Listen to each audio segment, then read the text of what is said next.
আমাদের লড়াই, ছাত্রলীগের বিরুদ্ধে লড়াই, যুবলীগের বিরুদ্ধে লড়াই। কোন শিক্ষা প্রতিষ্ঠান আর সন্ত্রাসের ঠিকানা হবে না। এই যে অবাধ স্বাধীনতা আমরা ভোগ করছি, এই পর্যন্ত কেউ বলতে পারবে না এই সরকারের সমালোচনা, এই সরকারের কাছাকাছি যারা আছে তাদের সমালোচনা, উপদেষ্টাদের যে সমালোচনা, এই সমালোচনা প্রকাশ ভবিষ্যতে যারা শাসনে আসবেন তাদের সবার জন্য উদাহরণ হয়ে থাকবে।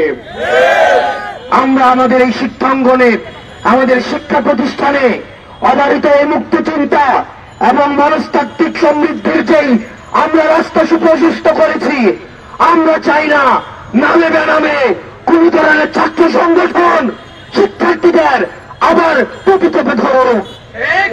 হলগুলো হবে শিক্ষা প্রতিষ্ঠান এবং হলগুলো হবে শিক্ষার্থীদের অবারিত বিচরণের ক্ষেত্র। শিক্ষার্থীদেরকে বাধ্য করা হবে, শিক্ষার্থীদেরকে জোর করা হবে, ক্লাসরুম গণরুম এই টেন্ডারবাজি চাঁদাবাজি আবার রিস্টোর করা হবে। এই স্বপ্ন আর বাংলাদেশে কোনোদিন বাস্তবায়িত হবে না। প্রিয় সহযোদ্ধা, ভুলে গেলে চলবে না, ছাত্রলীগ কোন একটা নির্দিষ্ট দল না, আওয়ামী লীগ কোন নির্দিষ্ট একটা দল না, এটি একটি আদর্শ। যে কেউ ছাত্রলীগ হতে পারে, যে কেউ যুবলীগ হতে পারে, যে কেউ আওয়ামী লীগ হতে পারে। আওয়ামী লীগের বিরুদ্ধে আমাদের লড়াই, ছাত্রলীগের বিরুদ্ধে লড়াই, যুবলীগের বিরুদ্ধে লড়াই।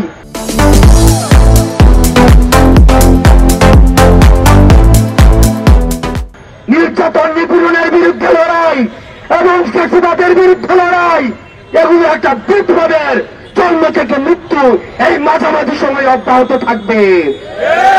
আমাদের লড়াই শেষ হয়ে যায় নাই। যারা একবার লড়াইয়ে নেমেছে, লড়াই হচ্ছে মৃত্যু এবং জীবিত থাকার মধ্যবর্তী এই পুরোটা সময়। আমরা যে স্বাধীনতা অর্জন করেছি, আমাদের এই স্বাধীনতা আমাদেরকে রক্ষা করতে হবে। প্রিয় সহযোদ্ধা, আমাদেরকে সবসময় সচেতন থাকতে হবে। আমরা বারবার করে বলতে চাই, কোন শিক্ষা প্রতিষ্ঠান আর সন্ত্রাসের ঠিকানা হবে না। এবং কুয়েটে যে আমাদের নারকীয় ছাত্রলীগ স্টাইলে যে ধরনের নির্যাতন হয়েছে, আমরা আপনাদেরকে সতর্ক করতে চাই। আপনারা যদি মনে করে থাকেন কুয়েটে আপনারা আপনাদের পাওয়ার পলিটিক্সের আপনারা এখানে মহড়া দিয়েছেন, টেকনাফ থেকে তেতুলিয়া এই 56,000 বর্গ মাইলে আর পাওয়ার পলিটিক্সের কোন ঠিকানা হবে না।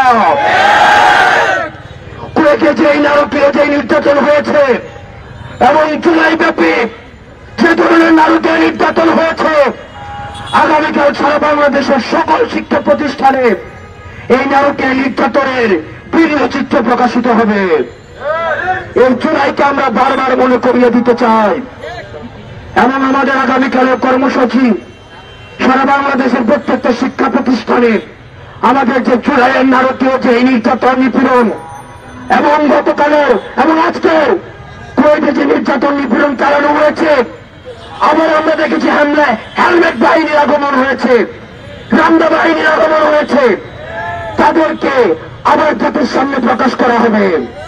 তাদের প্রত্যেকটি শিক্ষা প্রতিষ্ঠানে এবং আমাদের টিএসসিতে ভিডিও প্রদর্শন করা হবে এবং আপনারা আপনাদের জায়গা থেকে আপনাদের এই সত্যের পক্ষে, ন্যায়ের পক্ষে, এই জুলুমের বিরুদ্ধে আপনার অবস্থান অব্যাহত থাকুক। ইনকিলাব জিন্দাবাদ, ফ্যাসিবাদ মুর্দাবাদ। সালামু আলাইকুম।